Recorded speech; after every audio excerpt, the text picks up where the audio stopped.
ಎಲ್ಲರಿಗೂ good afternoon. ನನ್ನ ಹೆಸರು ಮಾನಸ.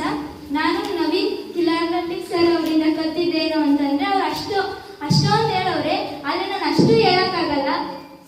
ಸ್ವಲ್ಪ ಹೇಳ್ತೀನಿ.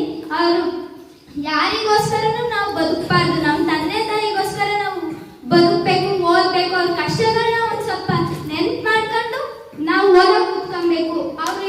ಅವರು ನಾವು ಇಲ್ಲಿ ನೆರಳಾಗಿ ಕೂತ್ಕೊಂಡಿದ್ದೀವಿ, ಅಲ್ಲಿ ಬಿಸಿಲಾಗ ಅವ್ರು ದುಡಿತಿದ್ದಾರೆ ಎಂಬುದನ್ನ ಒಂದ್ಸಲ ನಾವೇನೋ ಆಲಿಸಿ ಓದಕ್ಕೆ ಕೂತ್ಕೊಂಡ್ರೆ ನೀವು ಯಾಕೆ ಓದಲ್ಲ ಅಂತ ಸರ್ ಕೇಳಿ. ಮತ್ತೆ ಕೆಟ್ಟ ಆಲೋಚನೆ ಬರ್ಬೇಕಾದ್ರೆ ಸರ್ನ ಜ್ಞಾಪಿಸ್ಕೊಳ್ರಿ. ಯಾಕೆಂದ್ರೆ ಅವ್ರು ಹೇಳಿದ ಮಾತು ಅಷ್ಟು ಜ್ಞಾಪಿಸ್ಕೊಂಡು ನೀವೇನಾದ್ರೂ ಓದಿದ್ದೀರಾ ಅಂತ ಅಂದ್ರೆ ನಿಜವಾಗ್ಲೂ ನೀವು ಸರ್ ಹೇಳ್ದಂಗೆ ದೊಡ್ಡ ವ್ಯಕ್ತಿನೇ ಆಗ್ತೀರಾ. ಮತ್ತೆ ಎಲ್ಲ ನಮ್ಮ ಕಷ್ಟ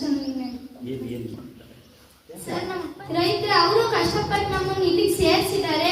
ಅವ್ರು ಟೈಮ್ ವೇಸ್ಟ್ ಮಾಡ್ತಿದ್ದೆ, ನೀವು ಹೇಳ್ದಂಗೆ ಆಗ್ತಿತ್ತು ಸರ್. ಆದ್ರೂ ಮುಂದೆ ನೀಟಾಗಿ ಟೈಮ್ನ ಉಪಯೋಗಿಸ್ಕೊಂಡು